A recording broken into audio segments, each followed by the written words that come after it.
কর্মবিরতির মধ্যেই মেদিনীপুরে বিরল অপারেশনে যোগ দিলেন জুনিয়র ডাক্তাররা। প্রথমবারের জন্য মেদিনীপুরে সফলভাবে সম্পন্ন হলো কেরাটোপ্লাস্টি। দিনের শেষে হিরো জুনিয়র ডাক্তাররাই। আরজিকর কাণ্ডের পর কেটে গিয়েছে 15 দিন। বিচারের দাবিতে এখনও হাসপাতালে কর্মবিরতিতে জুনিয়র ডাক্তাররা। তবে আন্দোলনরত চিকিৎসকরাই এবার নজির গড়ল মেদিনীপুর মেডিকেল কলেজ হাসপাতালে। 20 বছরের মেডিকেল কলেজে প্রথমবারের জন্য চক্ষু প্রতিস্থাপন করা হলো মেদিনীপুরে। সিনিয়র ডাক্তারদের সাথে কাঁধে কাঁধ মিলিয়ে চক্ষু প্রতিস্থাপন অপারেশনে অংশ নিলেন আন্দোলনরত জুনিয়র ডাক্তাররা। বছর দুয়েক ধরে মেদিনীপুর মেডিকেল কলেজ হাসপাতালে চক্ষু প্রতিস্থাপনের জন্য প্রয়োজনীয় সেট আপ করা হলেও মিল ছিল না আই ডোনার।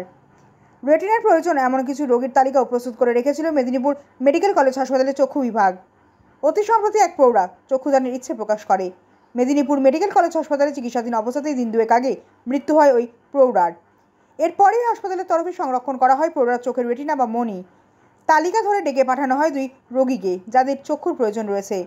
2 রোগীর যাবতীয় পরীক্ষা নিরীক্ষার পর সফল কেরাটোপ্লাস্টি অর্থাৎ চক্ষু প্রতিস্থাপন করা হয় বৃহস্পতিবার।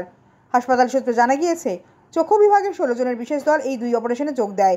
এদের মধ্যে ছিলেন আন্দোলনরত জুনিয়র ডাক্তাররাও।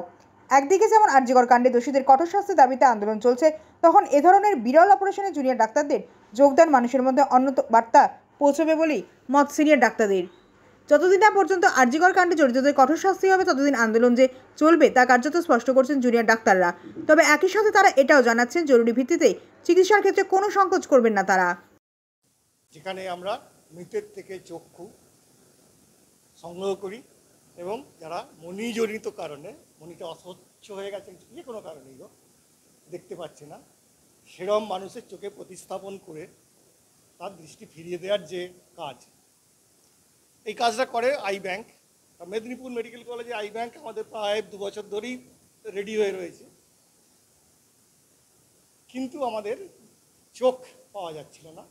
আলটিমেটলি আমরা 2 দিন আগে একজন এখানে হসপিটালেই দুর্ভাগ্যবশত মারা যান, কিন্তু তার ফ্যামিলি অত্যন্ত সহৃদয়, তারা চোখটা তার বাবার চোখ দান করে।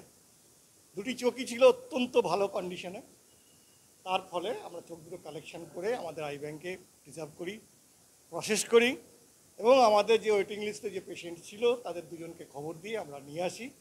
নিয়ে এসে তাদের চোখকে আমরা সেই কর্নিয়া বা মণি প্রতিস্থাপিত করি। আজকে এই অপারেশনে আপনাদের কতজন স্টাফ এনগেজ ছিল, মানে কতজনের টিম? কেরাটোপ্লাস্টি প্রসিডিওর একটা বিরাট টিম ওয়ার্ক। শুধু অপারেশন মানে প্রতিস্থাপনটুকু দেখলেই হয় না। প্রতিস্থাপন করেছে আমাদের, হয়ে গেল এই যে হিরো অফ দ্য ডে, এই হচ্ছে প্রতিস্থাপন করেছে দেবার্ঘ, হ্যাঁ আমাদের ডাক্তার ধর্মঘটে আছে, কিন্তু তবু আমাদের অনুরোধে ও এসে এই কাজটা ধর্মঘটে থেকেও এরা সব কাজ করছে এবং আমাদের এখানে স্বাভাবিকভাবে পেশেন্টের পরিষেবা দেওয়া হচ্ছে, সেটাই আমাদের মেন বক্তব্য।